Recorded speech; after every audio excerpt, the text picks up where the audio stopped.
This is Nightline. I'm Brendan Wong. News making the headlines. PM assures personal data will remain protected when combating financial crimes. And 3 individuals, including a Sessions Court judge, to be charged with graft on Wednesday.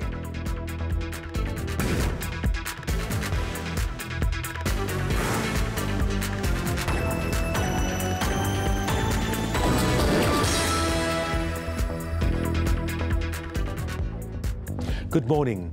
We begin the bulletin with this story. A landslide occurred at the Jalan Genting Amber Court in Genting Highlands, Pahang, at around 5:40 p.m. on Tuesday. According to Pahang Fire and Rescue Department Director Nur Hisham Mohammed, the landslide caused the route to an apartment building to be completely covered by earth. He, however, said the road affected was not the main route to the Highland Tourist Resort. Hisham also said the road was being cleared by his team and contractors doing work in the highlands. No casualties were reported in the incident.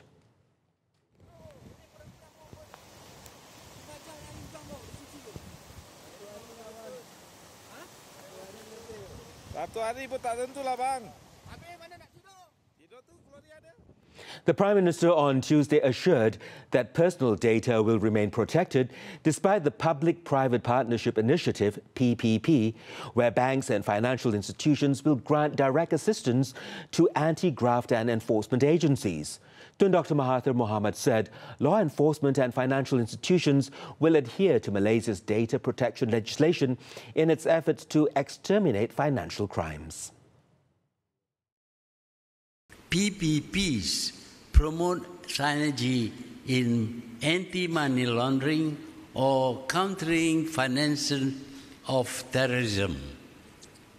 This is believed this is achieved through effective, timely and seamless sharing of financial intelligence from financial institutions for the purpose of crime prevention and law enforcement. It's more effective detection of suspicious transactions by financial institutions and other reporting institutions would go a long way to eradicate financial crimes. Tun Dr. Mahathir was speaking at the launch of the International Conference on Financial Crimes and Terrorism Financing in the Federal Capital. He said a key component of PPP models throughout the world is the emphasis on personal data protection and confidentiality, benchmarked against the European Union General Data Protection Regulation. The Prime Minister added that for Malaysia's PPP, law enforcement and financial institutions would continue to adhere to Malaysia's data protection legal framework in combating financial crime.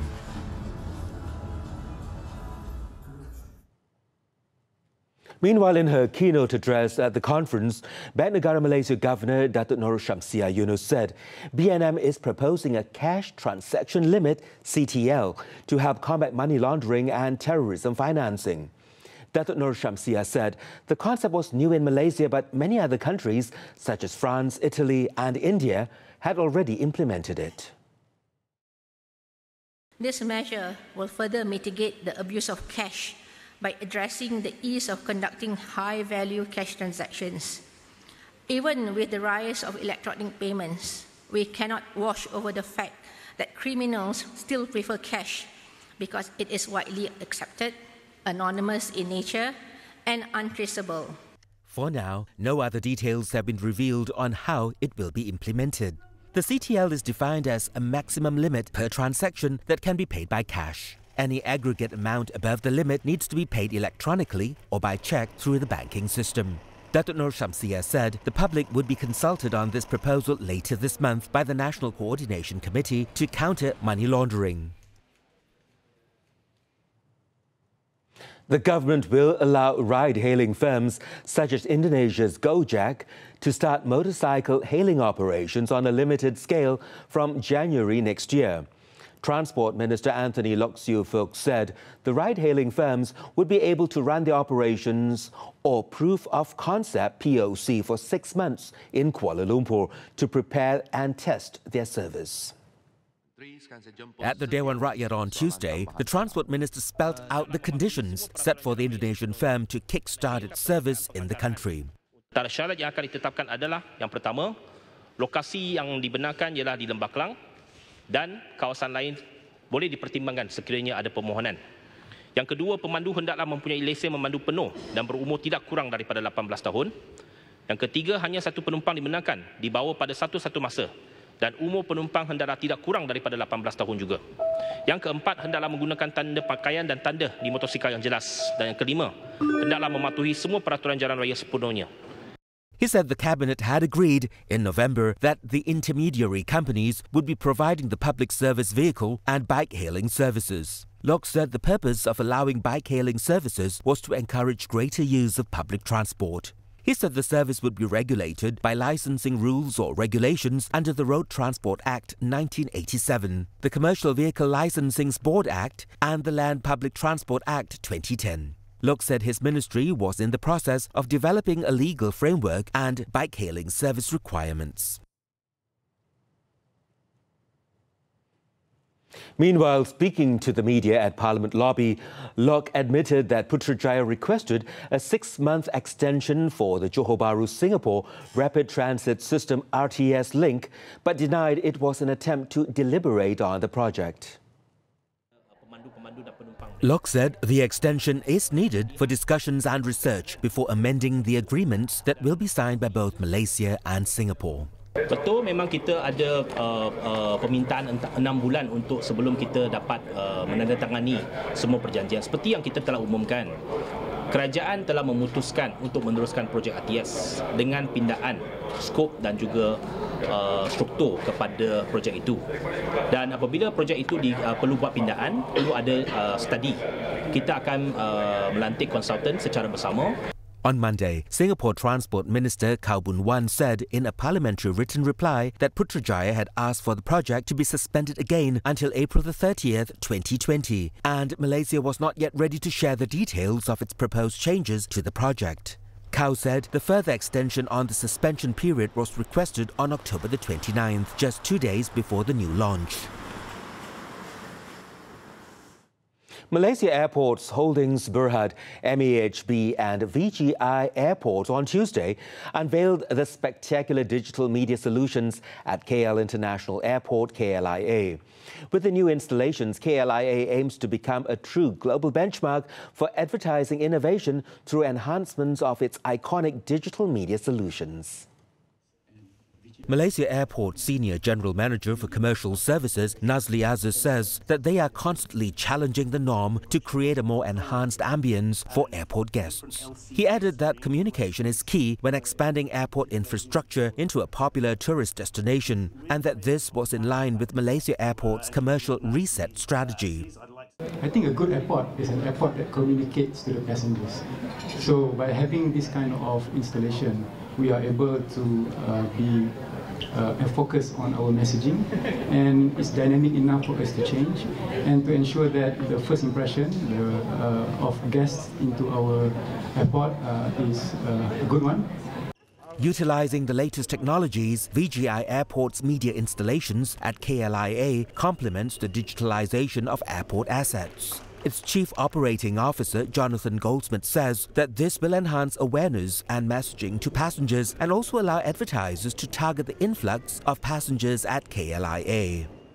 This is absolutely not only about creating a platform that really supports MAHB's overall reset program, but it's also about creating a standout, a benchmark in airport advertising.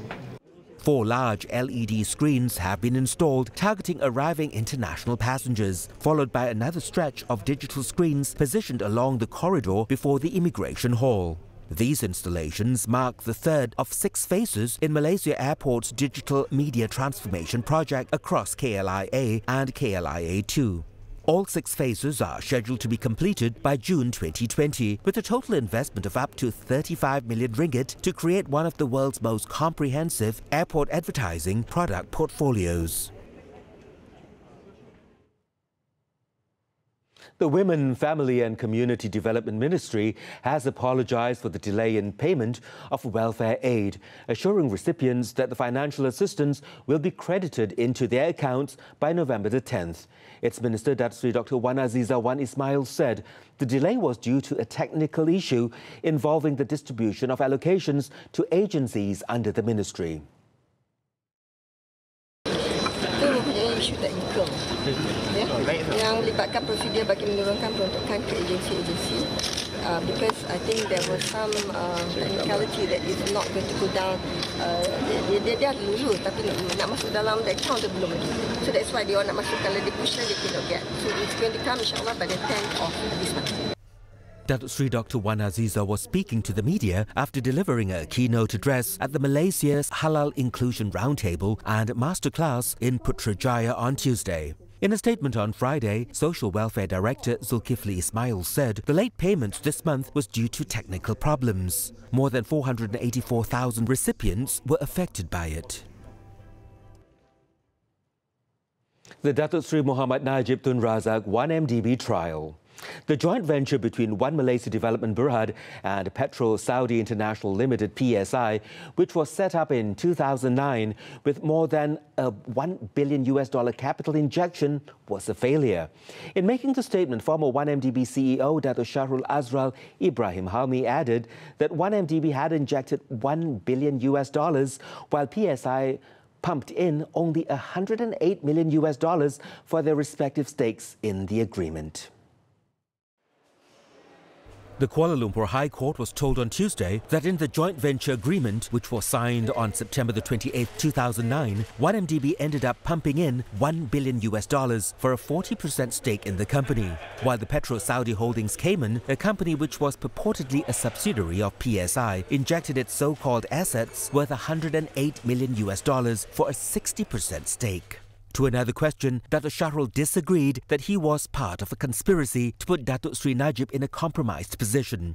Further pressed by lead counsel Tan Sri Muhammad Shafi Abdullah, the 9th prosecution witness admitted that Bank Negara Malaysia was not informed about the $700 million remitted into Jolo's Good Star Limited during a meeting between the central bank and 1MDB representatives in 2010.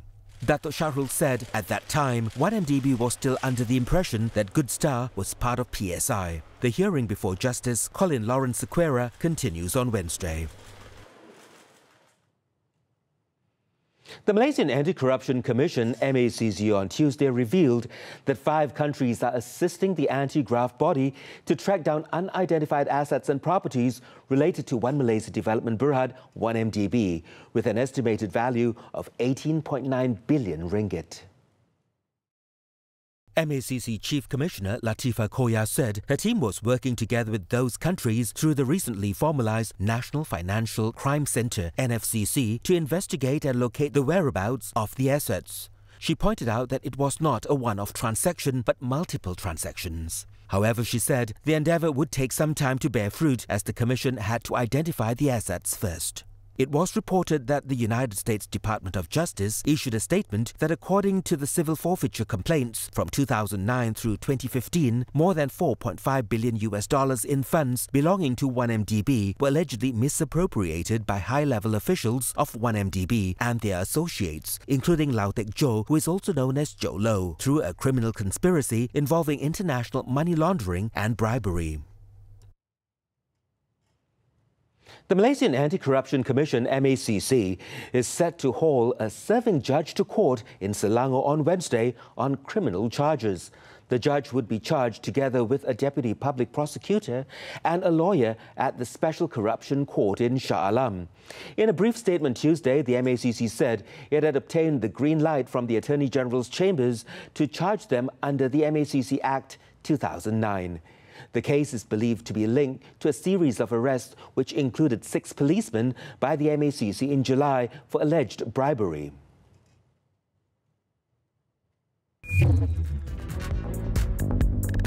Laundrette cat killer jailed for 34 months and fined 40,000 ringgit.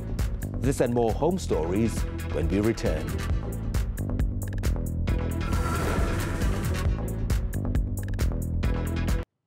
Welcome back.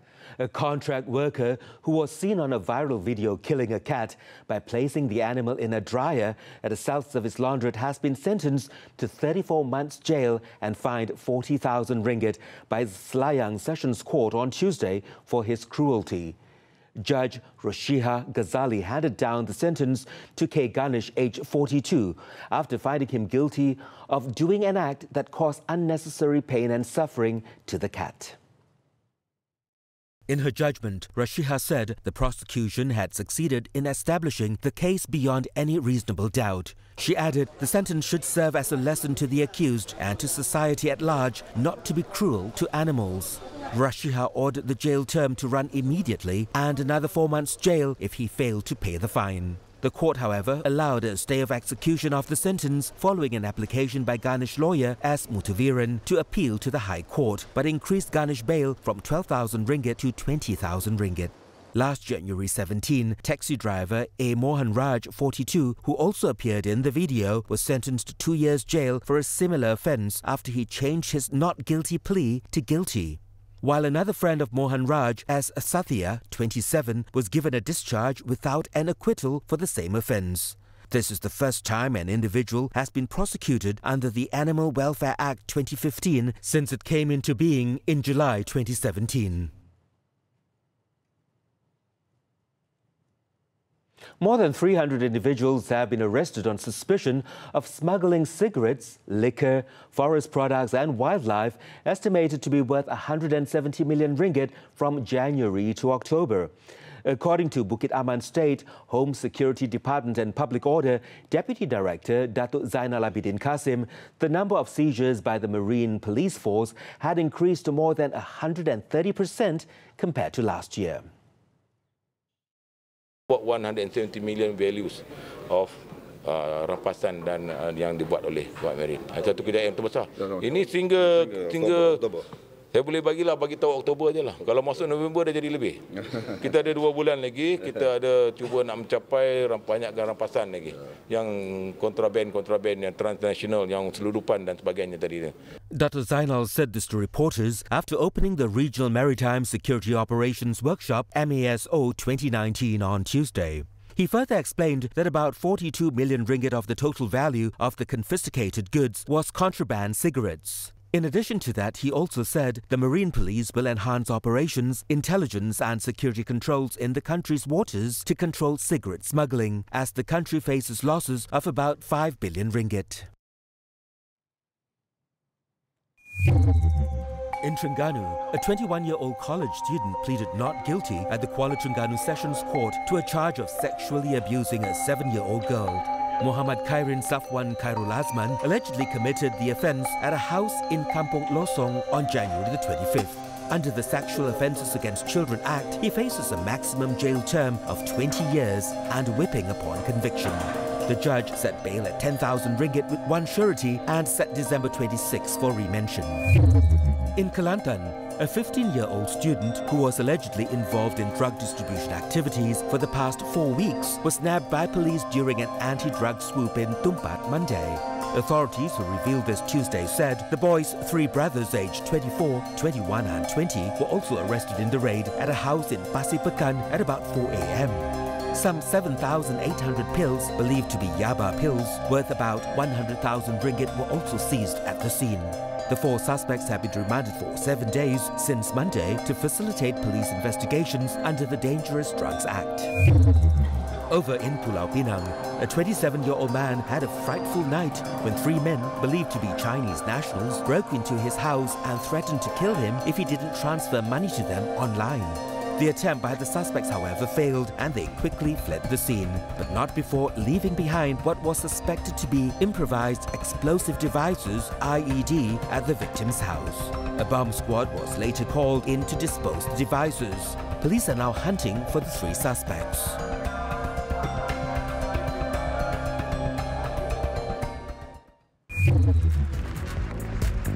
Donald Trump serves notice to quit Paris Climate Agreement. Stay tuned.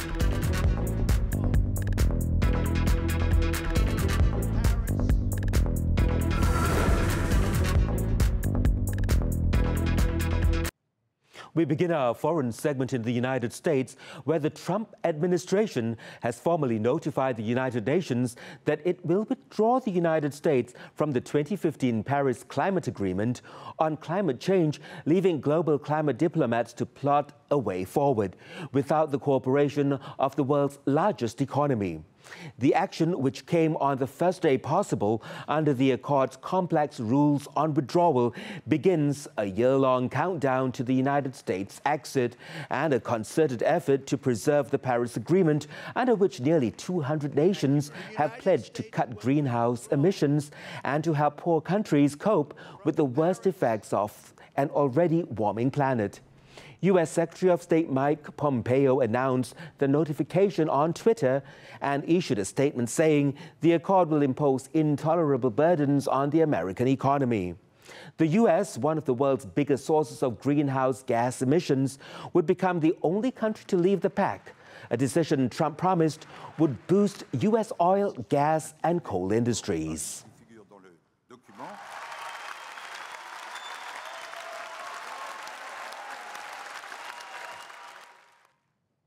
In Indonesia, 2 men have been arrested in connection with a brutal murder of a pair of activist journalists who were mediating in a land dispute between an oil palm company and locals. Police said they were seeking for 4 more suspects, adding they could face the death penalty if charged and found guilty of murder. Initial investigations revealed that the motive for the murder was revenge and was linked to the palm plantation land dispute. Maraden Sianipa's body was found last week in a ditch near a palm plantation in Labuhan Batu, an 8-hour drive from the capital of North Sumatran province.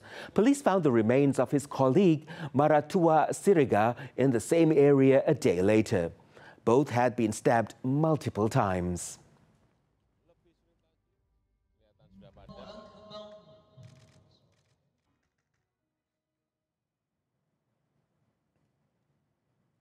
Over in the UK, Sir Lindsay Hoyle was elected on Monday the new House of Commons Speaker to replace John Bercow, who stepped down last week. Hoyle received 325 of 540 votes in the 4th round of secret ballots to become the new Speaker. He received most of the votes in the first 3 rounds to leave behind 6 other candidates in the election. Hoyle is a Labour politician who has served as an MP for Chorley, Lancashire, since 1997. He was born on June the 10th, 1957, in Adlington as a child of Labour MP Doug Hoyle. Hoyle was knighted for his services in Parliament and political field in 2018 to receive the title Sir. He was elected as Deputy Speaker in June 2010.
Zijia makes a winning start in the China Open.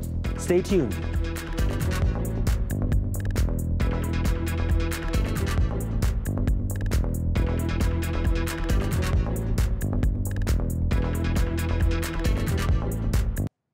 Sports badminton, the 2019 China Open.